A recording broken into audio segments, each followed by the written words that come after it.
Hello po sa inyong lahat mga ka-crypto. Ako po si Pinoy Crypto Trader at sa video na ito ay atin pong pag-uusapan ang tungkol sa balitang ito kung saan ang sabi rito ay si XRP ay nakabalik na raw po sa kanyang tinatahak na daan patungo sa presyong $1.4. Yan sapagkat pumasok po siya sa kanyang bullish zone. Kung pag sinabi po nating bullish zone ay ito po yung sakop or presyo, yung sinasakupan ng presyo kung saan ay madalas umakyat. Yan ang market price ng isang crypto. Yan, kaya dito ay ang sitwasyon dito ay yan po ang sitwasyon ni Ripple or XRP ngayon. At ayan, bago po tayo magpatuloy ay nais ko po munang bigyang linaw ang aking disclaimer kung saan ang nilalaman po ng video na ito ay hindi po ito isang financial advice. For education and information purposes lamang po ang layunin nito. Maliban po dito ay nais ko na rin pong magbigay babala na wala pong kahit anumang group chat ang Pinoy Crypto Trader. At ayan na nga po mga ka-crypto, ang sabi rito ay the XRP price has slipped back into the bullish zone, positioning itself on the trajectory to the much anticipated $1.4 price target set by prominent analyst Egrag. Ayan, laging si Egrag, yung kilalang analyst, technical analyst po siya. Ayan, siya yung suki ng mga balita na talagang gustong-gusto nilang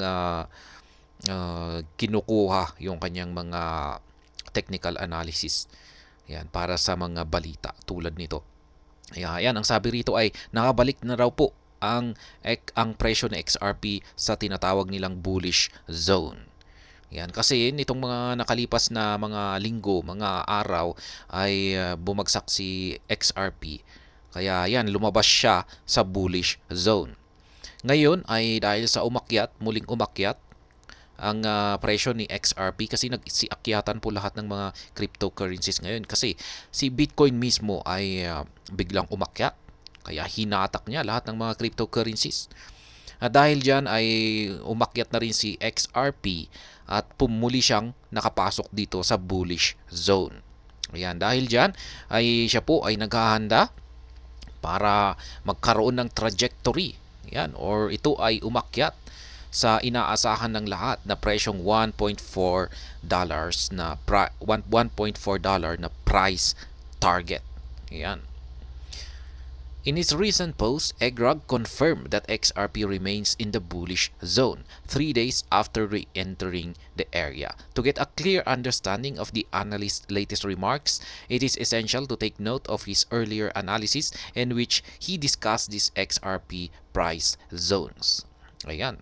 Kung tinututukan talaga natin yung technical analysis ni Egrag, ay naipaliwanag po niya yung tungkol sa mga zones na ito, mga bullish zones. Kaya ayan, the color code. Yan, meron pa siyang tinatawag dito na color code. In what he dubbed the color code roadmap, Egrag noted that XRP's price movements historically fall into one of four zones below $0.58. These zones are red flag. Yan, 0.35 to 0.38. Wicking, yan, 0.39 to 0.47, ranging yan, 0.47, 0.51, and bullish 0.51 to 0.57. Ayan, yan po yung apat na zone na kanyang tinutukoy dito. Ayan, yan po yung red flag. Hindi po maganda kung pag naglalaro sa presyo na ito yung market price ni Ripple. Kaya tinawag niyang red flag. Ito naman yung wicking, yung mga tinutusok-tusok niya na presyo. Ito yung sa ibaba. Ito naman yung sa itaas. Ranging ay ito naman yung nagsa-sideways. Ayan, nagsa-sideways or nagko-consolidate. Yan po yung presyo naman. At kung pag bullish naman siya, ay kung pag pumasok siya dito sa zone na ito. Yan, yung nasa 51 to 57 ay bullish zone yung ito, yung kanyang tinatawag dito. Kaya ayan, ganyan lamang po kasimple yung kanyang paliwanag dito. XRP price trades in and out of these zones amid the prevalent market swings. Since September, XRP has spent most of its time within the ranging zone and below the bullish zone. XRP traded in the ranging zone from October 9 until it staged a rally on October 19. Ayan, sabi rito ay medyo nagtagal yung market price or yung galaw ni XRP sa ranging zone at saka sa ilalim ng bullish zone. Kaya ang mukhang ngayon ay yan na nga, pumasok na siya sa bullish zone. Ayan, ito po yung chart ni EGRAG. Ayan, kitang-kita po natin yung kulay red ay yung red flag. Ayan.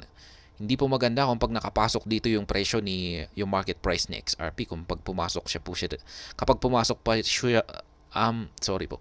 Kapag pumasok po siya or bumagsak po siya dito sa red zone na ito ay ibig sabihin ay posibleng babagsak po siya. Magpapatuloy sa pagbagsak yan. Kung pag weaking ay yan naman po yung kanyang kung saan siya nagkakaroon ng rejection. Tumatalbog-talbog lamang siya dito. Ranging ay ayan, dito naman po siya nagko-consolidate or nagsa-sideways. At yan, ito po yung pinakamaganda, yung bullish zone. Kung pag pumasok po siya dito ay may posibilidad po na magtutuloy-tuloy ito or magpapatuloy sa kanyang pag-akyat. At ngayon ay nandito na nga po siya naglalaro sa bullish zone. This rally saw it slip back into the bullish zone. Following this development, EGRAG asserted 2 days ago that XRP has the potential to skyrocket to $1.4, but this depends on the asset's price movements. He revealed that XRP would need to register a full-bodied close into the bullish zone weekly. Ayan, yan po yung sinabi ni EGRAG dito na kapag kung pag nakapasok po ang market price ni XRP sa bullish zone ay meron pong posibilidad na mag-skyrocket ang market price nito sa $1.4. Ngunit may condition po. Dapat po, ayon po kay EGRAG, dapat po na yung candlestick yan sa weekly chart time frame po natin or bullish zone weekly ay kailangan po magsara yung buong katawan ng candlestick yan dito sa loob ng bullish zone para at least para mas mataas yung posibilidad na ito ay mag-skyrocket patungo sa presyong $1.4.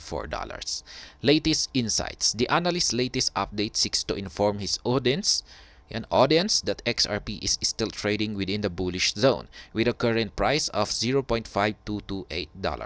This signals that XRP remains on track to seal the bullish weekly close and bolsters its chances of attaining the $1.4 price.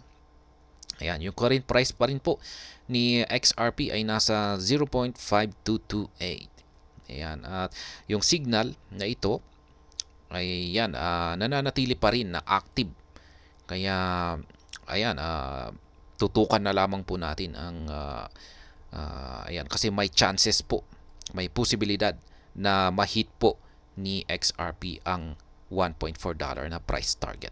However, the path to this price features multiple resistance points as highlighted in EGRAG's chart. First, XRP must conquer the first resistance at 0.5738, culminating in a price above the bullish zone. Such a development would further compound optimism about the asset's potential. Ayan, ang sabi po rito ay yan, wag daw po tayong makakasiguro na aakyat ang presyo ni XRP sa $1.4.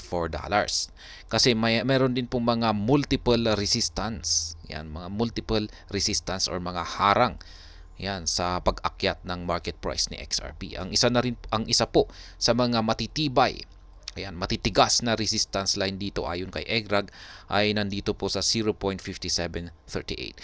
Yan, kung pag nabasag daw po niya ito, ay yan, medyo mataas ang posibilidad na yan, ito ay aakyat. Ayan. Once above the bullish zone, XRP must tower above key resistance levels at 64.32 and 0.7409. The ultimate resistance points for XRP is $0.93 at the Fibonacci level of 0. The resistance previously opposed XRP's July 13 rally, which it aimed to reclaim $1 price point. Ayan. Ito pa po yung mga karagdagang mga matitibay na mga resistance line. Yan, na siyang posibleng humarang sa pag-angat ng market price ni XRP para mahit ang $1.4 na price target. Yan, meron po tayo dito sa 0.6432 at saka 0.7409. Yan, mga matitibay na mga harang yan. At ang sabi pa niya rito, yung ultimate na resistance. Yan, pinakamatigas sa lahat or parang yan, kaya nga sinabing ultimate. Yan. Or parang final na resistance na kailangang basagin ni XRP bago para makamit niya yung $1.4 na price target ay nandito po sa $0.93. Kaya yan. EGRAG believes that once XRP shatters the $0.93 resistance, it will face a smooth sail to the 1.4 price point. However, this remains speculative and should not serve as an investment advice.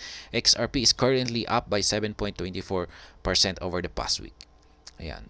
Ang naniniwala si EGRAG na kapag nabasag ni XRP ang 0.93 na resistance line ay ayan, mabilis po magkakaroon daw ito ng smooth sail.